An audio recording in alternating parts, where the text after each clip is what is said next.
Selamat pagi anak-anakku semuanya, salam sejahtera bagi kita semuanya. Pada pagi hari ini bersama dengan Pak Bambang, kita akan belajar tentang sejarah perkembangan sosiologi.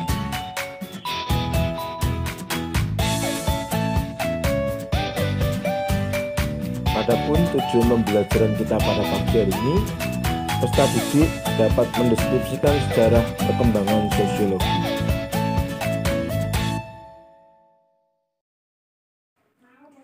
Sosiologi berasal dari gabungan kata socius atau kawan dalam bahasa Latin, logos yang berarti ilmu pengetahuan dalam bahasa Yunani.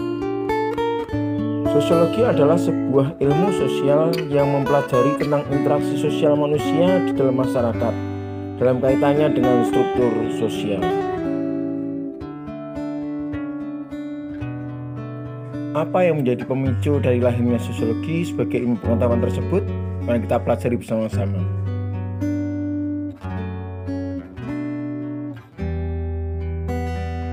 Sosiologi tidak muncul begitu saja, melainkan terdapat relasi sebab akibat yang sudah terjadi seiring dengan perkembangan ilmu pengetahuan manusia. Ilmu pengetahuan tentang masyarakat sudah ada sejak beberapa abad yang lalu sebelum istilah sosiologi ditemukan. Hal ini dibuktikan dengan Plato dan Aristoteles, filsuf besar zaman Yunani kuno, yang menuliskan buku tentang bagaimana menciptakan masyarakat yang adil juga bahagia. Lalu ada Ibnu Khaldun, seorang cendekiawan dari timur yang menulis persoalan integrasi sosial serta peradaban manusia abad ke-14. Pada proses perkembangannya, para penggagas ilmu sosiologi menghabiskan puluhan tahun dalam pencarian orientasi yang tepat bagi bidang studi baru tersebut. Hal uniknya adalah pada awal kemunculan sosiologi di abad ke-19, banyak terjadi peristiwa bersejarah yang mempengaruhi peradaban manusia. Revolusi politik di Perancis selama abad 18 dan 19 yang menyebabkan pergeseran fokus sosiologi pada pembentukan ketertiban serta perubahan sosial. Lalu ada revolusi industri sebagai tanda kemunculannya kapitalisme dan sosialisme yang terus mempengaruhi perkembangan ilmu sosiologi. Berakar dari pemikiran para filsuf besar, sosiologi berhasil melepaskan diri dan berkembang dengan jalannya sendiri.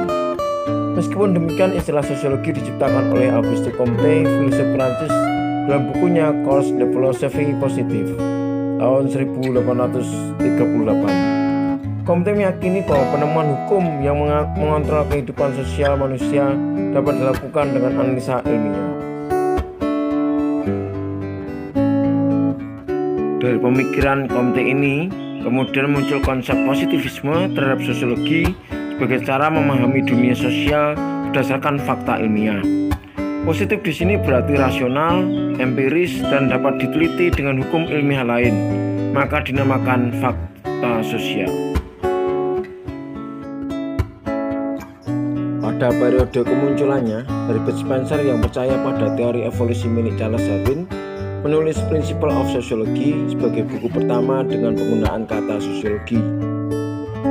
Dalam buku keluaran 1876 itu, Spencer menjabarkan penerapan hukum evolusi biologi pada sosiologi yang mengelaborasikan masyarakat manusia dan organisme sebagai sebuah analogi.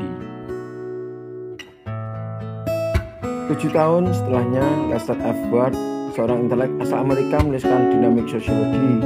Selanjutnya pada 1895, Emil Durkheim menjelaskan perihal metodologi ilmiah dari sosiologi dalam The Rules of Sociological Method. Masih di abad 19, ada Karl Marx, intelek asal Inggris, sebagai salah satu tokoh berpengaruh sosiologi yang tidak pernah mendapuk dirinya sebagai seorang sosiologi, dan Max Weber. Memasuki abad 20, ilmu sosiologi mulai berkembang cukup pesat dan menjadi salah satu ilmu sosial yang paling diminati di Amerika Serikat. Para ilmuwan Amerika tergerak lantaran adanya industrialisasi serta urbanisasi yang terjadi secara masif di perkotaan Amerika Serikat hingga menyebabkan perubahan sosial besar-besaran. Pada periode sebelum Perang Dunia I sampai 1930-an, mazhab Chicago School mendominasi. Pada era ini bermunculan para sosiolog asal Amerika. Ada Albion Weismall, Peter Sorokin, C.H. Colley, George Herbert Mead, W.B. Du Bois, Tucker Parson, dan masih banyak lainnya. Jika ada Chicago School di Amerika, maka di Eropa juga punya Frankfurt School yang terdiri dari para pemikir asal Jerman. Pemikiran dari Frankfurt School menjadi yang paling keras dalam mengkritik sosiologi positivis Comte dengan dalil tidak berkontribusi banyak pada sejarah manusia, antara mengabaikan aspek transformatif dan emansipatoris. Pada abad ke-21, sosiologi berkembang begitu cepat sampai muncul aliran sosiologi lain yang paling mengkritik seperti postmodernisme, poststrukturalisme, postpositivisme, dan postkolonialisme. Pergerakan ini didukung dengan rumusan George Ritzer tentang sosiologi sebagai studi yang berparadigma plural. Anak-anak, sebagai tugas mandiri, tuliskan sejarah perkembangan sosiologi di Indonesia, tulis dalam buku catatanmu dan dikumpulkan pada Pak Guru. Untuk menjaga kesehatan dan mencegah dan menangkal COVID-19 dengan kegiatan 5M. Yang pertama, mencuci tangan menggunakan sabun. Yang kedua, memakai masker. Yang ketiga, menjaga jarak. Yang keempat, mengurangi mobilitas umum. Yang kelima, menghindari kerumunan.